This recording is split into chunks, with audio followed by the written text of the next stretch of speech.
Hello, I'm Catherine Oviatt. I'm the Supervisor of Literacy and Early Learning Services for Horizon School Division. I apologize that I am not able to be there with you today, but I would like to welcome you to our Collaborative Marking Day and commend you for the work that you are doing and the work that you will do today in supporting this literacy initiative. I would also like to thank our literacy coaches for supporting your work today. I'd like to begin my part of this presentation by talking about Jim Collins' quote about confronting the brutal facts. And I believe that this is at the crux of everything that we do in Horizon, that through our assessment, quality assessment practices, we are able to say, where are we at? And take a look at the facts and then make decisions based on those facts. And that's part of the work that we're going to be doing together. Fountas and Pinnell talk about collecting data for many purposes and for many reasons. The most important reason is to inform our teaching in a way that will improve our students' abilities. The most important reason we are doing this is to improve our instruction. It is not to provide the ministry with their required documentation of where our students are at. That is one of the reasons, one of the things that the data will be used for, but ultimately, at the crux of the work that we are doing, it is to collect data to help inform our practice and to improve our instruction. If we take a look at where we've been in our journey, here are some brutal facts that we've been able to confront and we've been able to take on the challenge. We started out with over 40% of our students from grades 1 to 8 below grade level. And we took on that challenge, we confronted that brutal fact, and through the work of administrators and teachers and coaches and secretaries and all of us in Horizon, we've been able to move that data and improve that learning for students. Here's another brutal fact.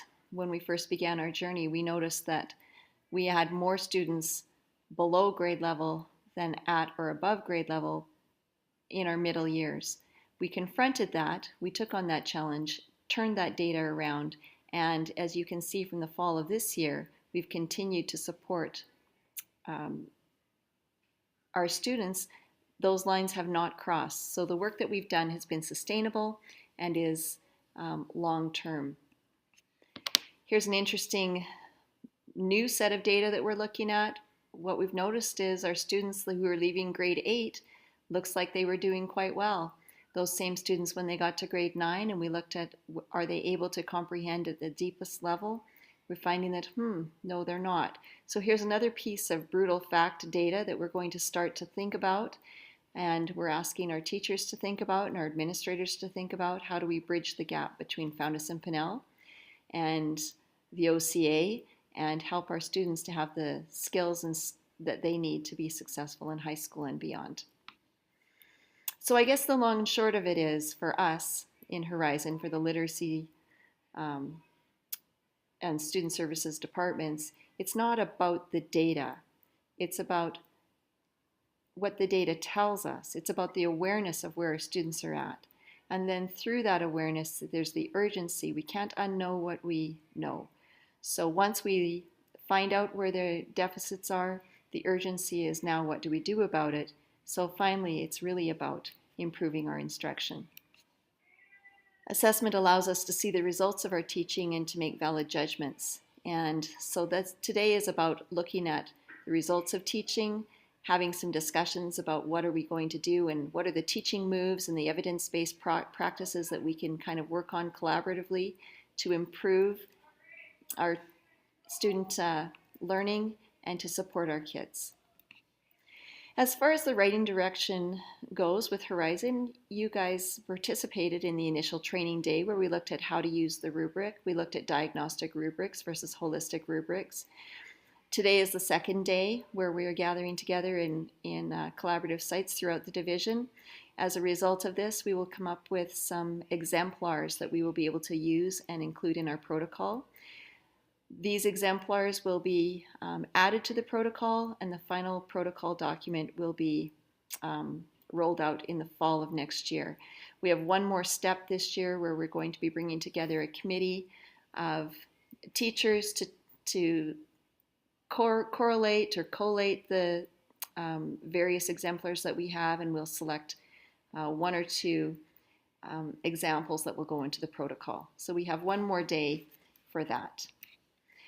Depending on where we're at budget-wise, our goal, very optimistically, so please don't hold me to the fire with this, but our goal is to bring us all back together again to, once the protocol is developed, to help support you in moving forward with the protocol.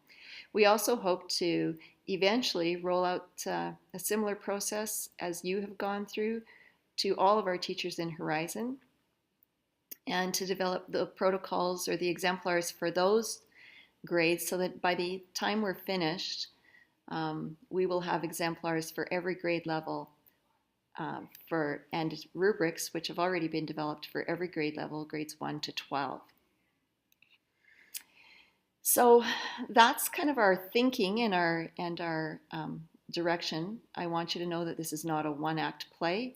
It's certainly something that we are continuing to visit, continuing to build. It's not about the data. If we didn't have the ministry mandate, I want you to know that the conversation that we have been having as a literacy team has been around how do we support writing as our next piece to our literacy journey. So it's not really about collecting the data. Collecting the data is what we do to confront the brutal facts, but it's about the awareness. It's about the urgency in that. It's about supporting the work that you do so that we can improve our instruction, which is just what teachers do well. So, and I love this quote from Foundus and Pinnell, that without a system of gaining information about each reader, or in our case, each writer, we would be teaching without the children. And so I commend you to your work today. Thank you for it, and wish you the best of luck both in today and in the days that follow as we implement and continue our literacy journey together. Have a great day.